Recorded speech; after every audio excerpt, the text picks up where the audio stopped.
अस्सलाम वालेकुम। एक लंबे अरसे के बाद आपसे मुलाकात करने के लिए आज हाजिर हुई है। इधर जो साथी खड़े हैं उनसे मेरी गुजारिश है कि कुर्सियां जहां हैं वहां अगर आप बैठ लेंगे सुकून से तो अच्छा रहेगा। शब्बीर अली साहब मोहतरम, आपके अपने आपके कैंडिडेट यहां पे मौजूद, मुस्तफा साहब माइनॉरिटी डिपार्टमेंट के हमारे डिस्ट्रिक्ट चेयरमैन, इरफान साहब, गणेश गुप्ता जी यहाँ पे बीआरएस से चुनाव लड़ रहे हैं, सूर्य नारायणा जी बीजेपी से लड़ रहे हैं, शब्बीर भाई दोनों से लड़ रहे हैं। यहाँ पे मौजूद जावेद अकरम साहब, सैयद नजीब अली साहब, आपके चहेते एक्स मेयर डी संजय साहब, केशु वेणु साहब, एन रत्नाकर साहब, हमारे माइनॉरिटी डिपार्टमेंट के स्टेट इंचार्ज फरहान आजमी साहब, ग्रेटर हैदराबाद के चेयरमैन अरशद शेख साहब, इस कॉन्स्टिट्यूंसी को पिछले कई दिन से यहाँ खिदमत कर रहे और कैंपेन कर रहे बिहार के हमारे माइनॉरिटी डिपार्टमेंट के मजबूत साथी और भारत यात्री रहे मिस्टर उमैर खान साहब, जीनल गाला जी, मोहम्मद आरिफ साहब और मौजूद बाकी तमाम साथी। कोई मौसम हो सुख दुख में गुजारा कौन करता है, कोई मौसम हो सुख दुख में गुजारा कौन करता है, परिंदों की तरह सब कुछ गवारा कौन करता है, घरों की राख फिर देखेंगे पहले देखना यह है, घरों को फूंक देने का इशारा कौन करता है। निजामाबाद वालों, आने वाली 30 तारीख को आपको अपने घरों से बाहर निकलना है और निजामाबाद ही नहीं बल्कि तेलंगाना के मुस्तकबिल का फैसला करना है। मैं आपके बीच में खड़ा हूं आपसे गुफ्तगू करने के लिए, आपसे बातचीत करने के लिए। मेरी आंखों के सामने बड़ी तादाद में मेरी नई नस्ल बैठी है, तमाम मेरे बुजुर्ग यहां बैठे हैं, माएं बहनें भी मुझे अपने घरों से सुन रही हैं। मैं सबसे मुखातिब हूं और आपसे यह कहना चाहता हूं कि ये इलेक्शन बहुत अहम इलेक्शन है।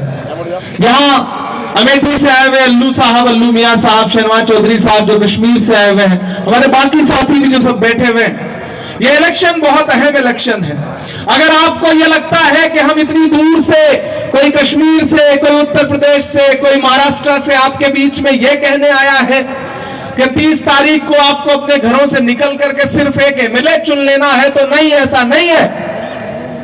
हम आपके बीच में यह कहने आए हैं कि ये जो इलेक्शन है दरअसल ये तेलंगाना असेंबली का इलेक्शन तो है ही, लेकिन ये 2024 का सेमीफाइनल भी है। हम आपसे ये कहने आए हैं निजामाबाद वालों कि आपके शहर का नाम बड़ा खूबसूरत है।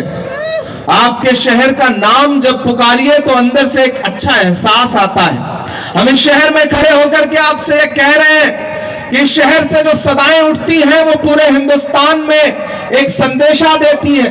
ताहिर बिन हमदान साहब यहां बैठे हुए हैं, बाकी भी जो हमारे साथी बैठे हुए हैं, यहां से जो संदेशा जाता है उसका असर न सिर्फ तेलंगाना पे पड़ता है बल्कि पूरे हिंदुस्तान पे पड़ता है।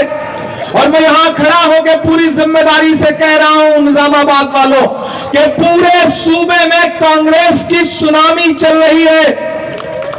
चाहे वो खम्मम हो, चाहे वो कामारेड्डी हो, चाहे विकाराबाद हो, तांडूर हो, करीमनगर हो, मैं पूरे सूबे में लगातार कैंपेन कर रहा हूं। आज निजामाबाद पहुंचा हूं, मैं पूरे सूबे में यह महसूस कर रहा हूं कि केसीआर की सभाओं में लाए हुए लोग हैं, कांग्रेस की सभाओं में आए हुए लोग हैं, खुद से लोग आ रहे हैं, एक सैलाब आ रहा है पूरे सूबे में। शायद उसे एहसास हो गया है कि हमने 10 साल जिन केसीआर साहब को झोली भर भर के वोट दिया, हमने ये सोचा कि वो हमारे हमदर्द होंगे, लेकिन हमने ये देखा कि जब भी भारतीय जनता पार्टी को जरूरत पड़ी, जब भी नरेंद्र मोदी जी को जरूरत पड़ी, तब तक केसीआर साहब उनकी गोद में बैठे हुए मिले। ये बात मैं सिर्फ इल्जाम लगाने के लिए नहीं कह रहा हूं। नरेंद्र मोदी जी जब तेलंगाना आए अभी 2 हफ्ते पहले, तो उन्होंने क्या बयान दिया कि केसीआर तो अपने बेटे को चीफ मिनिस्टर बनवाने के लिए मेरे पास आए हुए थे। केसीआर साहब ने खामोशी से इस इल्जाम को कबूल भी कर लिया कि हां सही कह रहे हैं वो, मैं गया था मिलने के लिए, हमारी पर्सनल मुलाकात थी। लेकिन मोदी जी को पर्सनल बातें आवाम के बीच में नहीं बतानी चाहिए। मैं तो इस बात के लिए शुक्रिया करूंगा उनका कि कम से कम आकर के उन्होंने पर्सनल बातें बता दी, जिससे कि आवाम की आंखों से थोड़ा थोड़ा चश्मा उतरना शुरू हुआ है। यहां हमारा साथी ख्वाजा बिलाल बैठा हुआ है। मैं तो पूरे निजामाबाद से यह कहना चाहता हूं कि आपने 10 साल में 2 बार टीआरएस की सरकार बनाई, जो बदल करके बीआरएस हो गई। नाम बदलने का शौक सिर्फ भाजपाइयों को नहीं है, केसीआर को भी है। सबसे पहले अपनी पार्टी का ही नाम बदला उन्होंने, टीआरएस से बीआरएस किया। लेकिन राहुल गांधी ने बीआरएस का एक फुल फॉर्म बताया है बड़ा शानदार। बीआरएस का मतलब भाजपा रिश्तेदार समिति। यह भाजपा रिश्तेदार समिति है। निजामाबाद वालों, जब मैं 5 साल पहले आया था तो बतौर शायर आपसे मुखातिब था, लेकिन इन 5 सालों में खूबसूरत इजाफा हुआ है। आज मैं आपके बीच में खड़ा हूं तो मेंबर ऑफ पार्लियामेंट बनकर के खड़ा हूं। मैं पार्लियामेंट में बैठता हूं, मैंने देखा है, मेरी आंखें गवाह हैं कि जब भी नरेंद्र मोदी को जरूरत पड़ती है पार्लियामेंट में, चाहे वो प्रेसिडेंट का इलेक्शन हो, चाहे वाइस प्रेसिडेंट का इलेक्शन हो, चाहे ट्रिपल तलाक का बिल हो, बीआरएस या तो भारतीय जनता पार्टी को वोट देती है या वॉकआउट कर जाती है। वॉकआउट करना भी मदद करना ही होता है। मैं अपनी आंखों से देख रहा हूं, इसलिए मैं आपके बीच में यह कहने आया हूं कि ये जो केसीआर हैं, ये मोदी जी के यार हैं। गलतफहमी में मत रहिएगा कि ये आपके हमदर्द है। नहीं, आपके हमदर्द नहीं है। इन्होंने आपसे वायदा किया कि आपको 12% रिजर्वेशन दिया जाएगा, लेकिन पिछले दिनों जब एक सियासी जलसे में आपके जैसा कोई जज्बाती नौजवान खड़ा हो गया और केसीआर से उसने कहा कि बताओ कहां है हमारा 12% रिजर्वेशन, तो क्या जबान इस्तेमाल की आपके चीफ मिनिस्टर ने? उनसे कहा कि बैठ जाओ, हम तुम्हारे बाप को जवाब देंगे। यह जबान है केसीआर साहब की। आपने झोली भर भर के वोट दिया। उन्होंने आपसे वादा किया कि आपको 12% रिजर्वेशन देंगे। दिया क्या? दिया क्या? नहीं दिया ना। एक वादा और किया, डबल बेडरूम देंगे। डबल बेडरूम देने का वायदा किया, लेकिन मैं तो देख रहा हूं केसीआर साहब का बंगला बन गया, केटीआर का बंगला बन गया, कविता का बंगला बन गया। लेकिन आपका बना क्या? नहीं। आपको मिला क्या डबल बेडरूम? नहीं मिला ना।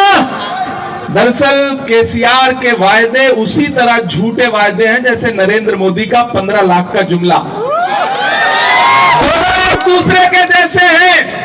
यही वजह है कि शब्बीर अली के खिलाफ दोनों अंदर खाने एकजुट हैं, एकजुट होकर के लड़ रहे हैं। इसलिए आपको न तो तकसीम होना है, न किसी झांसे में आना है, न किसी बहकावे में आना है।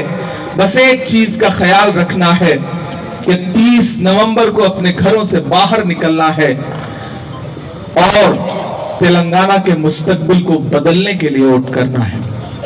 घर सजाने का तसव्वुर तो बहुत बात का है, पहले यह तय हो कि इस घर को बचाएं कैसे। निजामाबाद वालों, आज मसला सिर्फ एक असेंबली में एमएलए चुनने का नहीं है। याद करिए, नरेंद्र मोदी जी ने नई पार्लियामेंट बनाई। उस नई पार्लियामेंट में तीसरे दिन जानते हैं क्या हुआ? भारतीय जनता पार्टी का एक एमपी खड़ा हुआ और उसने बीएसपी के एक मुस्लिम सांसद को गाली दी खुलेआम पार्लियामेंट के अंदर। जुल्म के कद तलक आ पहुंची है, आखिरी हद तलक आ पहुंची है। वो जो नफरत थी गली कूचों में, अब तो संसद तलक आ पहुंची है। आप जितना सोच रहे हैं मसला उससे कई गुना ज्यादा खराब हो चुका है। मैं इसलिए आपके बीच में यह कहने आया हूं कि ये जो 4-5 सूबों के इलेक्शन है, दरअसल सच में ये सेमीफाइनल हैं 2024 के।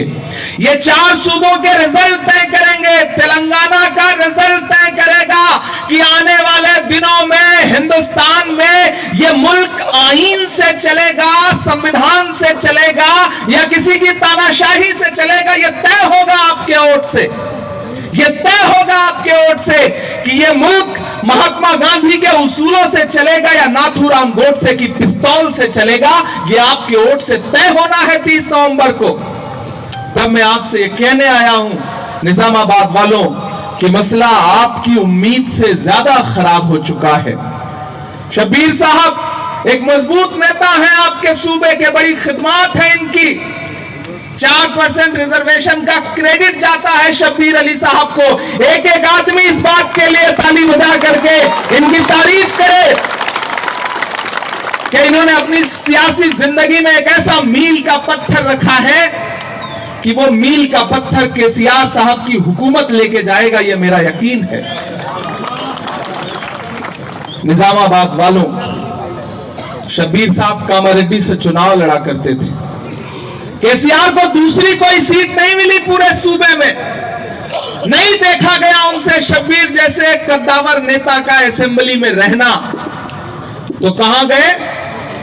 कामारेड्डी चले गए। लेकिन मुद्दई लाख बुरा चाहे तो क्या होता है, वही होता है जो मंजूर खुदा होता है।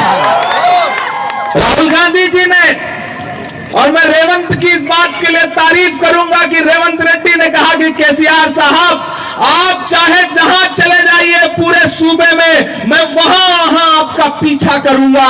आप कामारेड्डी आ रहे हो, मैं आ रहा हूं कामारेड्डी। कामारेड्डी से हरा करके आपको वापस भेजेंगे। और पार्टी ने यह फैसला किया कि शब्बीर साहब निजामाबाद जाएं, और निजामाबाद जो पिछले 2 बार से धोखे से, बहका करके, फुसला करके, साजिशें करके हराई जाती रही सीट है, वहां शब्बीर साहब जाएं और मुकाबला करें और जीत करके आए। मैं शब्बीर साहब को सैल्यूट करूंगा कि उन्होंने ये चुनौती कबूल की और वो आए आपके बीच में, और उन्होंने पिछले 2 हफ्तों में यकीन जानिए कि सिर्फ आपका एतमाद नहीं जीता है। मुझे खुशी है इस बात की कि शब्बीर साहब को जितनी मोहब्बतें अकलियतों की मिल रही हैं, उतनी ही मोहब्बतें अक्सरियत के लोगों की भी मिल रही हैं। जिस तरह से खवातीन, महिलाएं, बाकी तमाम अलग अलग, चाहे वो दलित भाई हो, पिछड़े हो, सब जिस तरह से उनका इस्तकबाल कर रहे हैं, वेलकम कर रहे हैं, वो बेहद खुशी की बात है। और वो ये बता रहा है, तमाम सर्वे, बीआरएस का भी सर्वे, भाजपा का भी सर्वे, कांग्रेस पार्टी का भी इंटरनल सर्वे ये बता रहा है कि निजामाबाद से शब्बीर अली चुनाव जीत करके असेंबली में पहुंचने जा रहे हैं। हम तो यहां खड़े होकर के आपसे एक कदम आगे की बात कहते हैं निजामाबाद वालों कि तेलंगाना में कांग्रेस की हुकूमत बनने जा रही है। कोई ताकत नहीं रोक सकती, न बीआरएस रोक सकती है, न बीजेपी रोक सकती है। क्लियर मेजॉरिटी के साथ तेलंगाना में कांग्रेस की सरकार बनने जा रही है। आप 30 नवंबर को शब्बीर साहब को इतने वोट देकर के असेंबली में भेजिए कि 3 तारीख को, जब 3 दिसंबर को ईवीएम खुले, तो यह संदेशा जाए कि बड़ी मार्जिन के साथ आपने इन्हें एमएलए बनाया है। आप इन्हें एमएलए बना के भेजिए।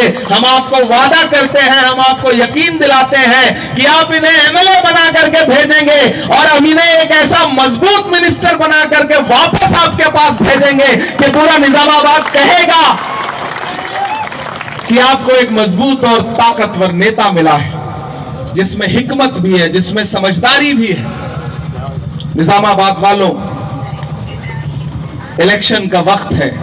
मैं पिछले 2 हफ्ते से, 3 हफ्ते से छत्तीसगढ़, मध्य प्रदेश, राजस्थान और अब तेलंगाना में लगातार लोगों के बीच में, आवाम के बीच में जा रहा हूं। यहां बड़ी तादाद में बुजुर्ग बैठे हैं। यह दानिश्वर लोगों का शहर है। मैं तुम्हें अपने उसूलों की कसम देता हूं, जब मैं शब्बीर साहब को देखता हूं, शब्बीर साहब की हिमायत में बैठे हुए संजय भाई को देखता हूं, तो मुझे ऐसा लगता है कि जैसे दोनों कह रहे हो कि मैं तुम्हें अपने उसूलों की कसम देता हूं, मुझको मजहब के तराजू में न तौला जाए, मैंने इंसान ही रहने की कसम खाई है, मुझको हिंदू या मुसलमान न समझा जाए। जिस मोहब्बत के साथ बेगावान के बीच में जा करके इस शहर की गंगा जमुनी तहजीब को, तेलंगाना की जो गंगा जमुनी तहजीब है उसको बचाने की कवायद कर रहे हैं, लड़ाई कर रहे हैं, वही है असली हिंदुस्तान, वही है असली भारत। और एक चीज ये जान लीजिएगा कि अगर किसी के भी जहन में ये बात हो कि केसीआर आपके हमदर्द हैं, तो बिल्कुल दिमाग से निकाल दीजिए। ये जो कार है ये रात के अंधेरे में या तो नागपुर की चौखट पर रुकती है या फिर जाकर के नरेंद्र मोदी की चौखट पर रुकती है। ये कार अब आपके लिए बेकार है, इससे उतर जाइए, उतर जाइए। मेरी आवाज जहां तक पहुंच रही हो, निजामाबाद में कार पूरी तरह बेकार हो चुकी है, चारों टायर पंक्चर नहीं हो चुके हैं बल्कि निकल चुके हैं। इनका झूठ बेनकाब हो चुका है। इन्होंने कहा था कि सरकार बनेगी तो औकाफ की जमीनें बचाई जाएंगी, उनका तहफ्फुज किया जाएगा। लेकिन मैं यहां खड़ा होकर के केसीआर से पूछना चाहता हूं कि ये वही तेलंगाना है जहां 77,000 एकड़ वक्फ की जमीनों में से तकरीबन 60,000 एकड़ जमीनें लूटी जा चुकी हैं। आप क्या कर रहे थे केसीआर साहब? आज जब यहां कोई एक्टिविस्ट या कोई भी समाज सेवी चाहता है कि वो कागज देख ले वक्फ की जमीनों का, तो उसको भी सील करवा दिया है केसीआर ने। ये है इनका असली चेहरा। जिस जुर्म में संजय सिंह, मनीष सिसोदिया जेल काट रहे हैं, उस जुर्म में आज तक केसीआर के परिवार को ईडी ने बुलाया तक नहीं। क्यों नहीं बुलाया? क्या रिश्ता है? कुछ तो है जिसकी पर्दादारी है। अगर आपको लगता है कि वो आपके हमदर्द हैं, तो नहीं, आपके हमदर्द नहीं है। ये झूठे लोग हैं। इन्होंने झूठ की बुनियाद पर 10 साल आपको धोखा दे लिया। अब आपको ये सोच करके निकलना है निजामाबाद वालों कि इस बार लड़ाई बहुत बड़ी है, इस बार मकसद बहुत बड़ा है। एक तरफ वो ताकतें खड़ी हैं जो मुल्क को अपने हिसाब से चलाना चाहती हैं, एक तरफ वो नेता खड़ा है जिसका सिर्फ एक नारा है कि नफरत छोड़ो भारत जोड़ो, नफरत छोड़ो भारत जोड़ो।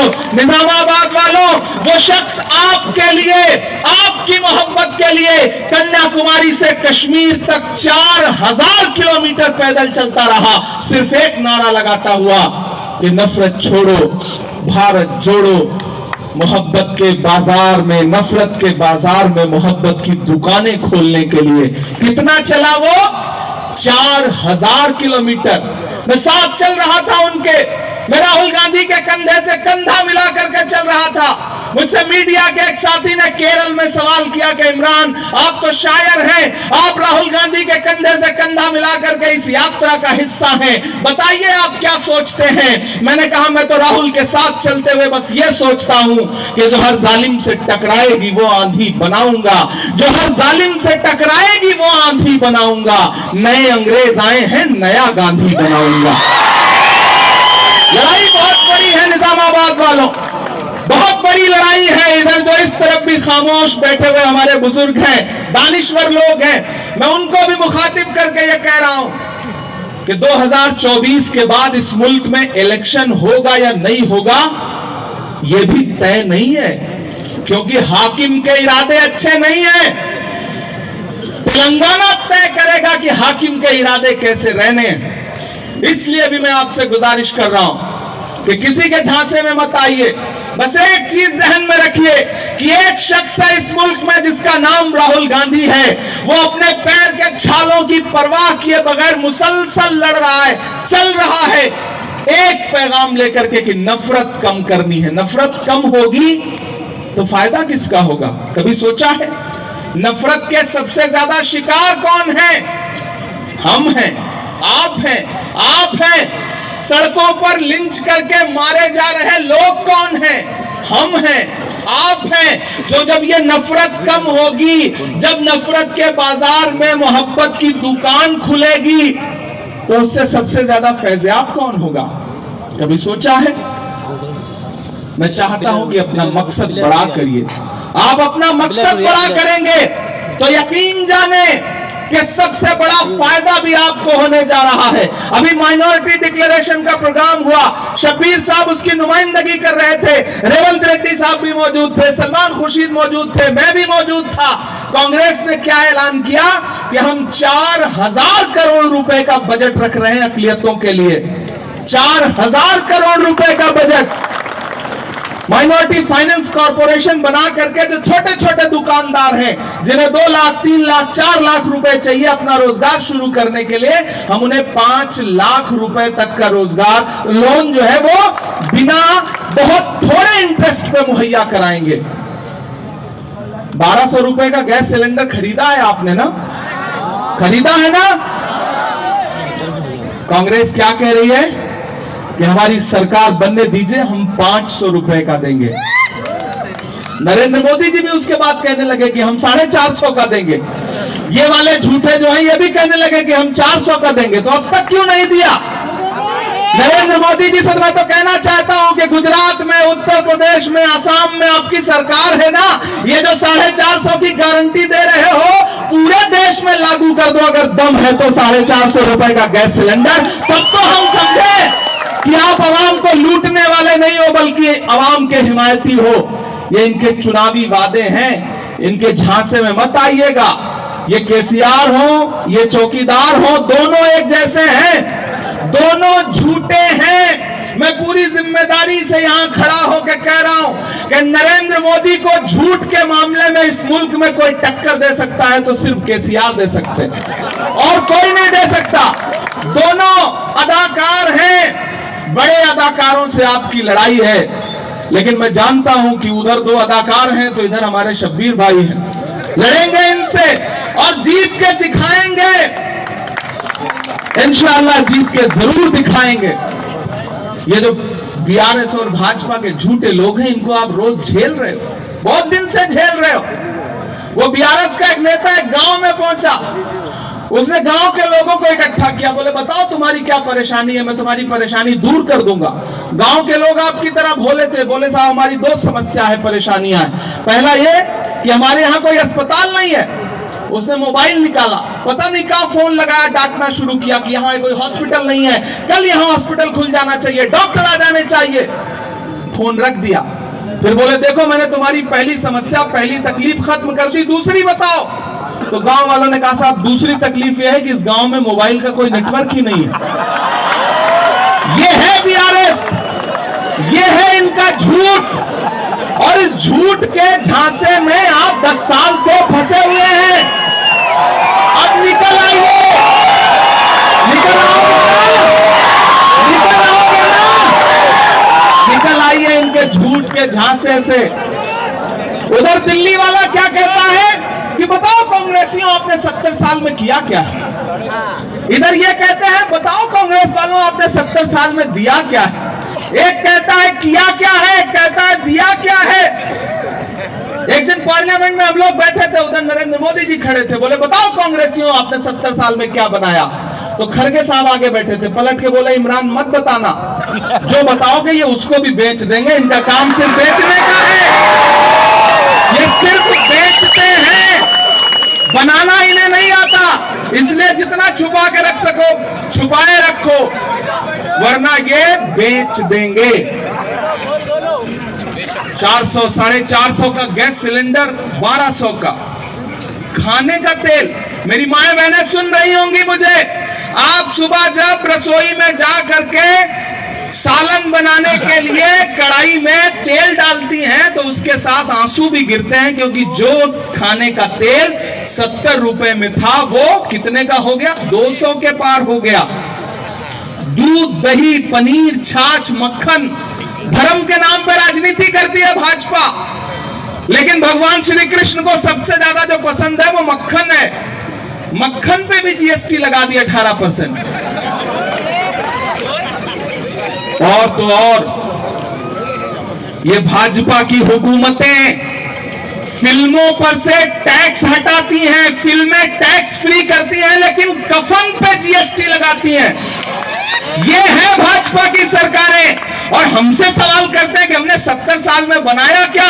अरे निजामाबाद वालों, मैं एक बात कह रहा हूं, आपकी तालियों के शोर के साथ दिल्ली तक जाएगी ये बात। वो भाजपा जो अपना चलाया हुआ 2000 का नोट 7 साल नहीं चला सकी, वो हमसे 70 साल का हिसाब मांगती है। 70 साल का हिसाब मांगती है। मेरे भाई, इस बार लड़ाई बहुत अहम है।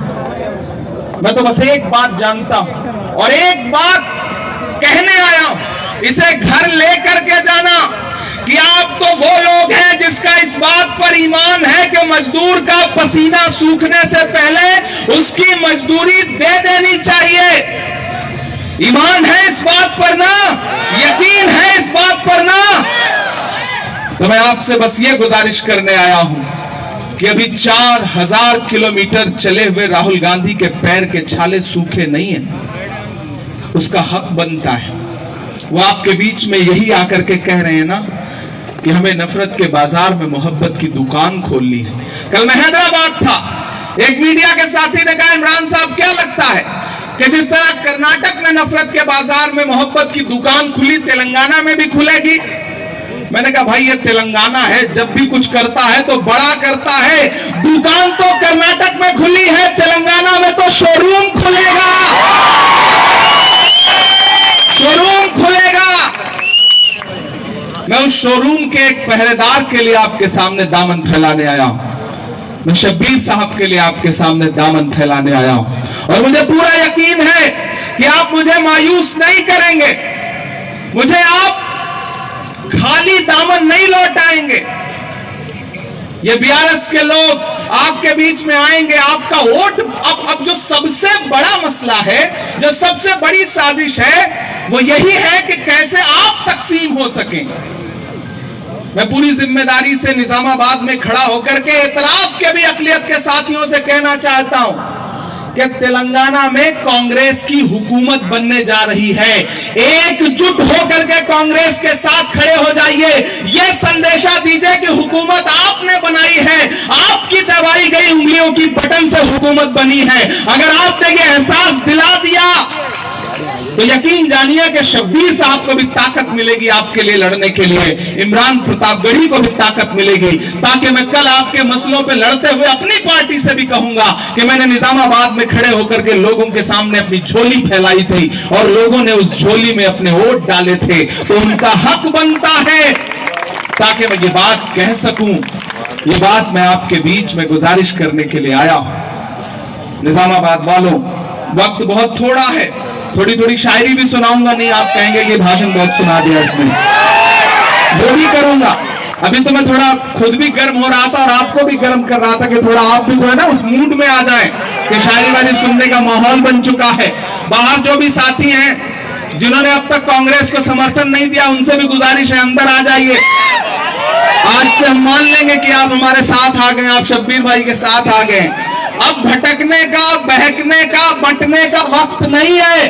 पहले तालीम से तुम मोड़ दिए जाओगे या किसी जुर्म से फिर जोड़ दिए जाओगे। हाथ से हाथ की जंजीर बनाकर निकलो, वरना धागे की तरह तोड़ दिए जाओगे। निजामाबाद वालों, ये वक्त बहुत मुश्किल है। इस मुश्किल वक्त में आपसे ये गुजारिश कर रहा हूं, इधर भाई साहब जो कुर्सी लेकर के आगे आ रहे हैं, उनसे गुजारिश है कि कुर्सी सही जगह रख दें। अब इसमें ये तो आप बैठेंगे या केसीआर साहब बैठेंगे, असेंबली वाली कुर्सी तो अब उन्हें मिलने वाली नहीं, ये तो तय है, नहीं मिलने वाली है।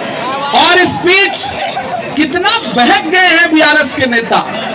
वो एक बड़े भोले भंडारी हैं, उन्होंने जानते हैं क्या कहा कि हजरत उमर फारूक रज़ियल्लाहु अन्हु के बाद अगर कोई इंसाफ पसंद नेता हुआ तो केसीआर हुए। क्या मगरूरियत है, क्या गुरूर है। कहां हजरत उमर फारूक रज़ियल्लाहु अन्हु और कहां ये और इंसाफ परस्त।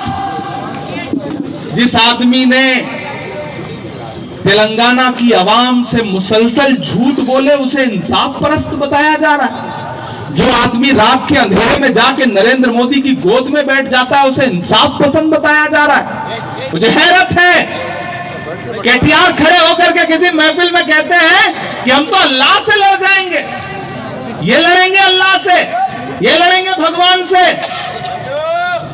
निजामाबाद वालों, ये जो मगरूरियत भरी जबान है इसका बदला लीजिए। इन्हें एहसास दिलाइए कि ये जबान कहीं और चल सकती है, तेलंगाना में नहीं चलेगी इस तरह की जबान। ये आपको एहसास दिलाना पड़ेगा। पूरे सूबे में घूम घूम के कहते हैं कांग्रेस क्या करी मुसलमानों के लिए। आज केटीआर हो, केसीआर हो, सबको आपकी गलियों के बाहर चौखट पे खड़े हुए देख रहा हूं मैं। ये किया है कांग्रेस ने आपके साथ कि आज आपको घूम फिर करके उन्हीं गलियों में आना पड़ रहा है जहां आप झांकना भी पसंद नहीं कर रहे थे। ये हालत कर दी है आपकी रेवंत रेड्डी ने। मैं तो पूरे सूबे में जाके कह रहा हूं कि केसीआर आपकी राजनीति का अंत। रेवंत रेवंत रेवंत पूरे सूबे में मैं ये बात कह रहा हूं और यकीन जानिए ये होने जा रहा है। लिख करके ले दीजिए। मैं बतौर नेता खड़ा होकर ये बात नहीं कर रहा हूं, बतौर एक शायर खड़ा होकर के ये बात कह रहा हूं। और आप तो जानते हैं कि शायरों ने दिल से किसी के लिए कोई बात कह दी तो वो हो जाती है। केसीआर की सियासत का अंत है 2023 का ये इलेक्शन। आप देख लीजिएगा, क्योंकि उनके इरादे अच्छे नहीं थे। उनके जानते हैं इरादे क्या थे? उनके इरादे थे कि वो असेंबली का इलेक्शन जीतेंगे और उसके बाद पूरे मुल्क में, कभी महाराष्ट्र में, कभी बाकी सूबों में पैसे के दम पे जाएंगे और सेकुलर वोटों का बंटवारा करके नरेंद्र मोदी को फायदा पहुंचाएंगे।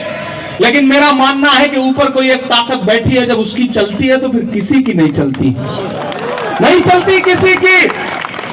और यह भी जान लीजिए, कभी सुभाष चंद्र बोस नेताजी ने एक नारा दिया था कि तुम मुझे खून दो मैं तुम्हें आजादी दूंगा। हम बहुत छोटे लोग हैं लेकिन हम यहां खड़े होकर के एक नारा देते हैं कि निजामाबाद वालों, आप हमें तेलंगाना दीजिए, हम 2024 में जीत करके आपको दिल्ली देंगे, ये हमारा आपसे वादा है। आप हमें दीजिए तेलंगाना। आप राहुल गांधी की बातों पर यकीन करके उनकी मोहब्बत की दुकान के हिस्सेदार बनिए। हम 2024 में वो जो दिल्ली में एक नफरत की दुकान खुली हुई है उसका शटर डाउन करेंगे। इस बात के लिए जितना भी हमें लड़ना पड़ेगा हम लड़ेंगे। हम आतिशे सोजा में भी हक बात कहेंगे, कुंदन की तरह दहर में ताबिंदा रहेंगे। तारीख बताती है कि हर दौरे सितम में हम जिंदा थे, हम जिंदा हैं, हम जिंदा रहेंगे। जिन्होंने मंसूबे बना रखे हैं कि वो यहां घेर करके शब्बीर भाई को हरा देंगे, उन्हें पता ही नहीं शब्बीर भाई क्या चीज है, नहीं पता है उन्हें। कांग्रेस समझती है, कांग्रेस जानती है शब्बीर भाई की अहमियत, इसीलिए अपने सबसे मजबूत ताकतवर खिलाड़ी को हमने इस पिच पे बैटिंग करने के लिए भेजा है। ये आपको बुजुर्ग लगते होंगे लेकिन ये अभी हमसे भी जवान है। आप बल्ला एक बार इनके हाथ में पकड़ाइए, आपको लग रहा है कि ये टेस्ट के प्लेयर हैं तो गलतफहमी है। ये 20-20 नहीं बल्कि 10 ओवर का मैच खेलने वाले आदमी हैं। कोई ताकत इन्हें हरा नहीं पाएगी, कितनी भी घेराबंदी कर लें, हमें पता है। इसलिए मैं आपके बीच में आया हूं। एक आध नज्म नहीं सुनाऊंगा तो फिर अच्छा नहीं रहेगा। वक्त करीब आ रहा है, अभी 10 बजते ही माइक बंद हो जाएगा। एक चीज आपको बता दूं, हवा का रुख बदल रहा है। मैं डाइस पे बैठे हुए लोगों को अपना एक एक्सपीरियंस, अपना एक तजुर्बा बता रहा हूं। हवा का रुख बदल रहा है। हवा के बदलते हुए रुख को किसी भी सूबे में सबसे पहले कौन पहचानता है जानते हैं आप? पुलिस के लोग, ऑफिसर्स, ब्यूरोक्रेट्स। अभी 4 दिन पहले मैं बेगमपेट एयरपोर्ट पर उतरा, सभा करके लौट रहा था खम्मम से। शाम 5 बजे मेरा हेलीकॉप्टर लैंड किया। उधर से रेवंत भाई भी कहीं से सभा करके लौटे थे, उनका भी हेलीकॉप्टर लैंड किया। उधर से अमित शाह जी आए हुए थे थोड़ी देर पहले, तो हम और रेवंत भाई साथ निकल रहे थे। आप यकीन करें निजामाबाद वालों, कि एयरपोर्ट पे मौजूद हर अधिकारी के सैल्यूट मारने का जो तरीका था ना, वो बता रहा था कि तेलंगाना बदल चुका है, बदल चुका है तेलंगाना। ये बात उनके इंटरनल सर्वे में उन्हें पता चल चुकी है कि तेलंगाना में कांग्रेस की सरकार बनने जा रही है, इसलिए उनका नजरिया बदल गया है। बस आप अपना नजरिया बदल लें। और सिर्फ निजामाबाद नहीं, मैं आपको पुकारता हूं मेरी नई नस्लों, आप फेसबुक, ट्विटर, इंस्टाग्राम, व्हाट्सएप, आपकी बड़ी रीच है, आप सब बड़ा दखल रखते हैं, हर चीज पे टिप्पणी करते हैं, हर चीज पे कमेंट करते हैं। पूरे तेलंगाना में फोन घुमाइए, जहां जहां आपके जानने वाले, चाहने वाले, रिश्तेदार, भाई, दोस्त बैठे हैं, उन्हें समझाइए, उन्हें बताइए कि कोई कंफ्यूजन न रखें। तेलंगाना में कांग्रेस की सरकार बनने जा रही है और हमारी जो गारंटीज हैं, वो गारंटीज नरेंद्र मोदी की गारंटी नहीं है, केसीआर की गारंटी नहीं है, वो राहुल गांधी की गारंटी है, मल्लिकार्जुन खड़गे की गारंटी है, प्रियंका गांधी की गारंटी है, इमरान प्रतापगढ़ी की गारंटी है, रेवंत रेड्डी की गारंटी है। हम उन्हें पूरा करेंगे। हम अकलियत के साथ साथ हमारी जो अक्सरियत के साथियों के लिए हमारी जो स्कीमें हैं, वो पूरे तेलंगाना को बदल के रख देंगे। क्योंकि पिछले 10 सालों में हमने 9 साल में दिल्ली में झेला, आप 10 साल से यहां झेल रहे हैं। तब मैं आपको एक नज्म सुनाता हूं कि कहां सोया है चौकीदार। देखिए, अब तक भाषण दे रहा था, लेकिन अब शायरी सुना रहा हूं तो फिर उसी तरह से सुनना भी पड़ेगा। उधर जो